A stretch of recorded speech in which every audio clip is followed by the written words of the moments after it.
बिस्मिल्लाहिर्रहमानिर्रहीम। Welcome to Naeem's virtual academy. Last lecture में असां जेको आहे इंडस वैली सिविलाइज़ेशन खे डिस्कस कयोसीं।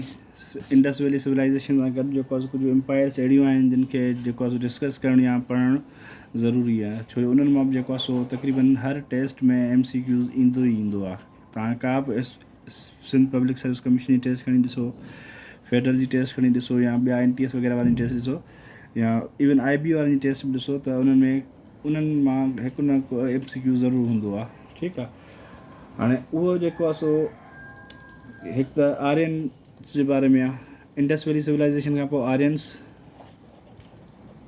ठीकु आहे, आर्यन्स बि जेको आहे सब कॉन्टिनेंट ते जेको आहे वॾो असरु रहियो आहे। ठीकु, आर्यन्स जेको आहे उनजी जेको आहे छा थियो, आर्यन्स हिकिड़ी जेको आहे नेशन हुया, ट्राइब हुई। ठीकु आहे, जेके सब कॉन्टिनेंट में आया, दे केम टू सब कॉन्टिनेंट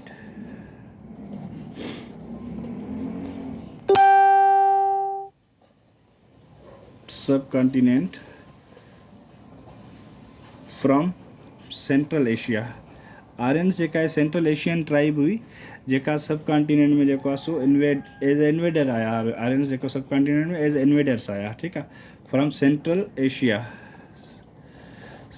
एशिया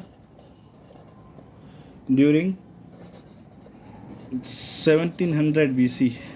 ठीकु आहे, 1700 BC में जेको आहे आर्यन्स जेको आहे सब कॉन्टिनेंट में एज इन्वेडर थी आया। ठीकु आहे। जेका आर्यन्स हिकिड़ी it is known as the large tribe of Central Asia.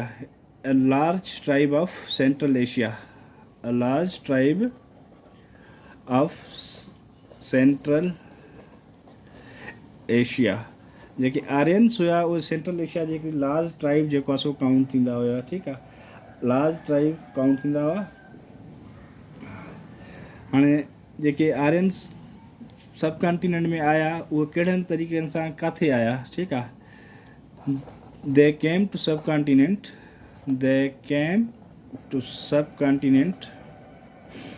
जेके आर्यन्स हुया सब कॉन्टिनेंट में जेके आया फ्रॉम नॉर्थ वेस्ट।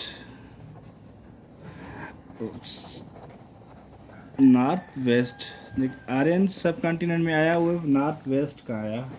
ठीकु आहे, नॉर्थ वेस्ट खां आया। हाणे आर्यन्स अहिड़ी ट्राइब हुई जिन जेको आहे नयूं शयूं, नया का बि जेको आहे सिविलाइज़ेशन ईंदी आहे, के बि इन्वेडर अची ईंदा आहिनि, उहे सभ खां पहिरियों छा कंदा आहिनि, पंहिंजूं शयूं अची इंट्रोड्यूस कराईंदा आहिनि। पंहिंजो जेको कल्चर हूंदो आहे उनखे जेको आहे प्रमोट कंदा आहिनि, ऐं उनखे जेको आहे उन जेको जंहिं खिते खे उहे इन्वेट कंदा आहिनि उते उहे शयूं जेको आहे इंट्रोड्यूस कराईंदा आहिनि। ठीकु आहे, सभ खां पहिरियां जेको आहे आर्यन्स जेके हुया उहे तमामु फास्टर्स हुया, ट्रेवलिंग में तमामु तेज़ी सां ट्रेवल कंदा हुया, छो they were the experts in horse riding, chariots में जेको आहे यूज़ कंदा हुया। ठीकु आहे, दे यूज़ड आर्यन्स पहिरीं ट्राइब हुई जेका सब कॉन्टिनेंट में इन्वेट थी आया, ऐं जेको आहे दे यूज़ड हॉर्सिस, जेके घोड़ा इस्तेमालु कंदा हुया। ठीकु आहे, चैरियोट्स जेको आहे तव्हां अॼुकल्ह ॾिठा हूंदा, जेके घोड़ा शर्त माण्हू बिठाईंदा आहिनि घोड़नि ते, त पोयां हिकिड़ी नंढड़ी बगी लॻल हूंदी आहे, ऐं या घोड़ो हूंदो आहे, उन ते माण्हू बीठो हूंदो आहे या वेठो हूंदो आहे, उनखे चैरियोट चइबो आहे। ठीकु आहे, चैरियोट्स टू ट्रेवल फास्टर। ठीकु आहे, फास्टर जेको आहे जेके इहे आर्यन्स हुया उहे घोड़ा यूज़ पिया कनि, ऐं चैरियोट्स यूज़ पिया कनि फास्टर ट्रेवल जे करे।